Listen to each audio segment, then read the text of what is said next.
Greetings, comrades.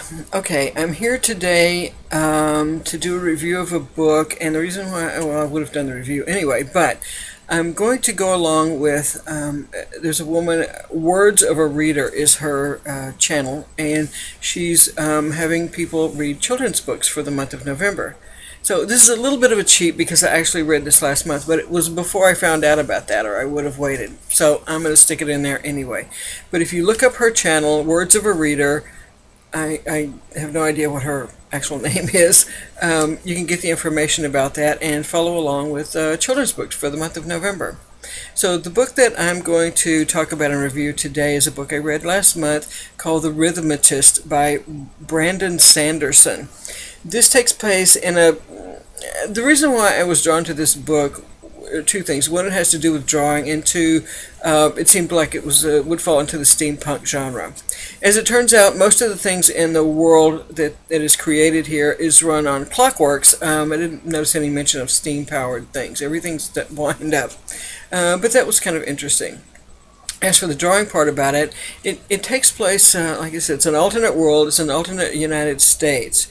And the story is of a young man, he's about 16. I found this in the middle grade section, so I think it would qualify as children's books, even though the protagonist is 16. And he goes to school, he has a scholarship, his mother works at the school, she's like a cleaning lady there. His father died when he was young. But he was given, but because his father had worked for the school, he was given a scholarship to go there because otherwise they wouldn't have been able to afford it. And the basic premise of the book is that there are these they're chalk markings, like literally chalk, like you write on with on a blackboard with.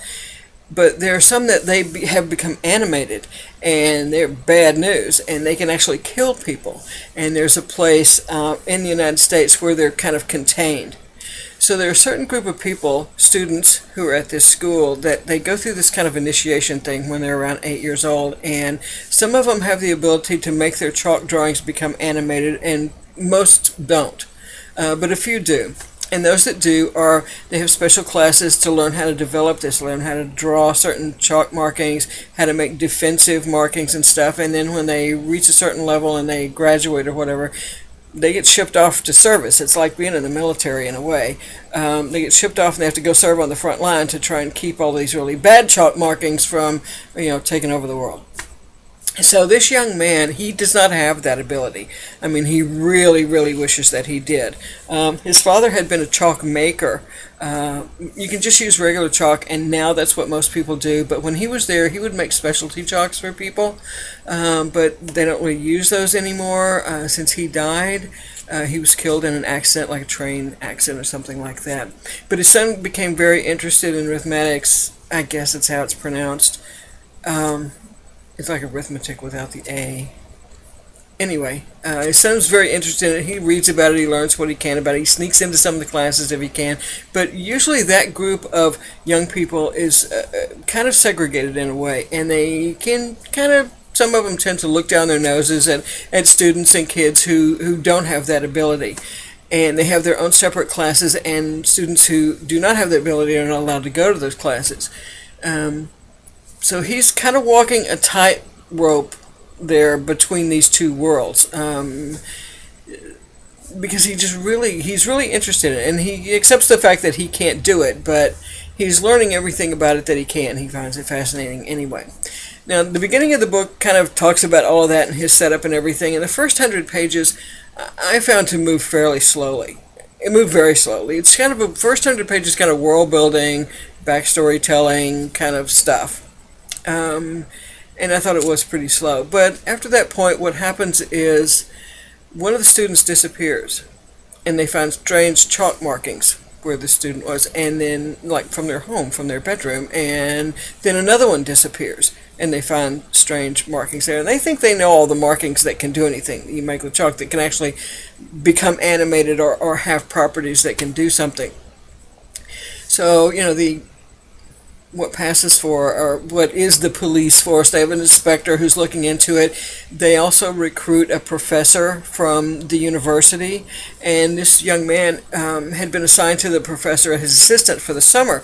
So the professor, even though it's about things that he's not really supposed to be privy to, kind of lets him go ahead and become involved in this and help him, because he does have a lot of knowledge about it, or so he thinks.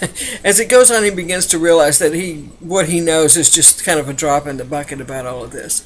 But at that point, the book begins to pick up as, people begin to disappear. They don't know where they are. They get taken from their home in the middle of the night. No one hears them, even though there are people in the house. They're just gone. And so they're trying to solve this mystery and find out what's happening to these people. And there's you have to try and figure out who are the good guys and who are the bad guys to some extent. So at that point, it begins to pick up, and they begin to investigate a little bit more. It's not a real, it's still not a real fast-paced novel. It's not breakneck thriller speed kind of stuff. It's a little bit more thoughtful, a little bit more character-oriented, I think, than plot-driven, which is fine. And it's got a great cover. I love the cover on it. Isn't that cool? That's another thing that drew me to the book was the great cover. I would give it, I'd give it 3.5 stars. It's a decent book. It's a quality book. It's nothing to really rave about. Like I said, it's a little bit slow moving, but I would recommend it. It's good. It reads fast, and I don't regret having read it at all. It was worth the time, and it was an interesting story. And it's a Clockwork World, so that's interesting too. So that's my review of the Rithmatist by Brian Sanderson. Check it out, okay? If you like clockwork stories and it sounds kind of interesting, at least check out the blurb. I'm sure it will explain it much better than I could. Okay, all right. That's it for now. Happy trails and happy reading. Okay, bye.